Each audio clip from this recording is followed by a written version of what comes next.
Israel inatafuta bomu la pekee duniani linaloweza kuharibu kituo cha nyuklia cha Iran cha Fordow.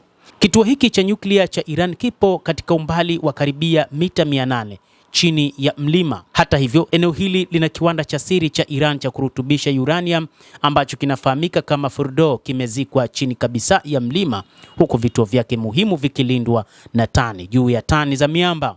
Israel haijaficha nia yake ya kuharibu mpango wa nyuklia wa Iran, na wakati huu wanatafuta bomu pekee ambalo linaweza kuwa na nguvu za kutosha kupenya kituo cha Fordow ambapo wanalihitaji. Hili ni bomu la Marekani la Bunker Buster ambalo Waisrael hawana kufikia sasa. Siku ya Jumatatu, maafisa kadhaa wa Israel walitangaza kuidhibiti anga ya Iran.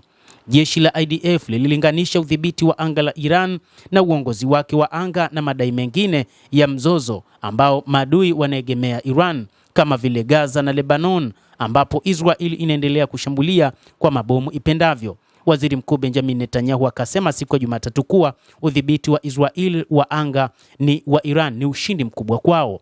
Mshauri wa usalama wa taifa Zach Hanegbi alisema marubani wanaweza kufanya kazi dhidi ya maeneo mengi zaidi ya Tehran kutokana na uharibifu wa mifumo mingi ya ulinzi wa anga ya taifa hilo.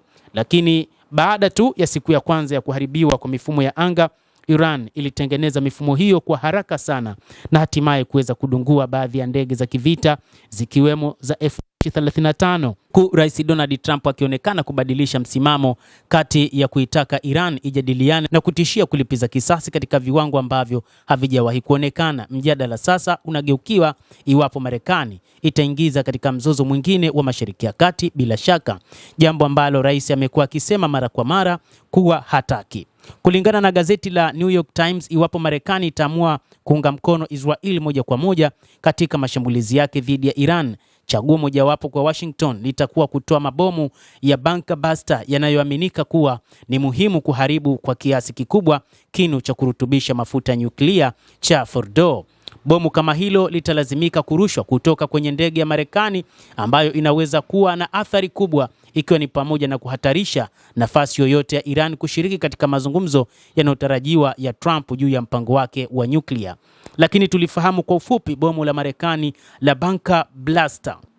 Miongoni mwa silaha zinazoweza kushambulia maeneo ya chini ya ardhi ya Iran ya nyuklia, moja bado haijatumika lakini ipo kwenye mikono ya Israel kwa sasa, GBU-57AOB Massive Ordnance Penetrator.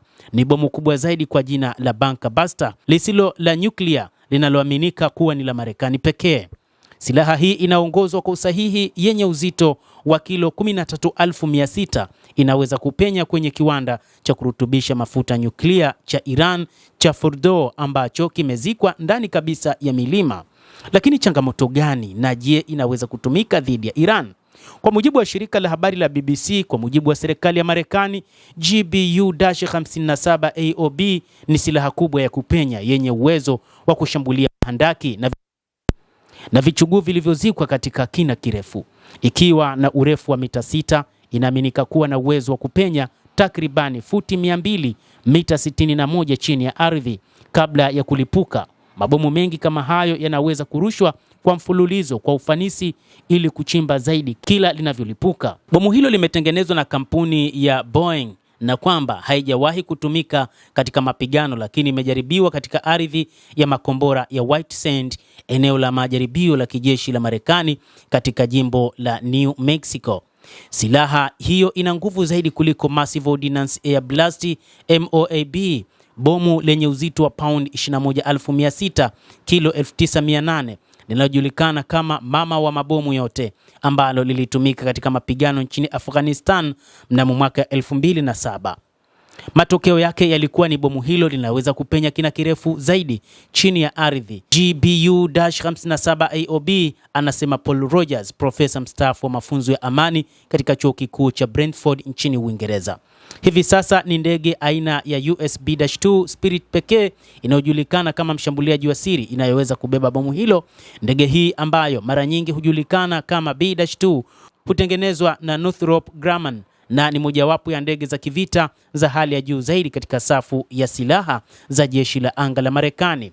Kulingana na mtengenezaji, B-2 inaweza kubeba mzigo wa pound 40,000, kilo 18,000. Hata hivyo, jeshi la wanahewa la Marekani limesema limefanikiwa kuifanyia majaribio ndege hiyo aina ya B-2 iliyobeba mabomu mawili ya GBU-57 AOB yenye uzito mmoja na kuiwezesha kufikia karibu sehemu yoyote duniani ndani ya masaa, kulingana na Northrop Grumman.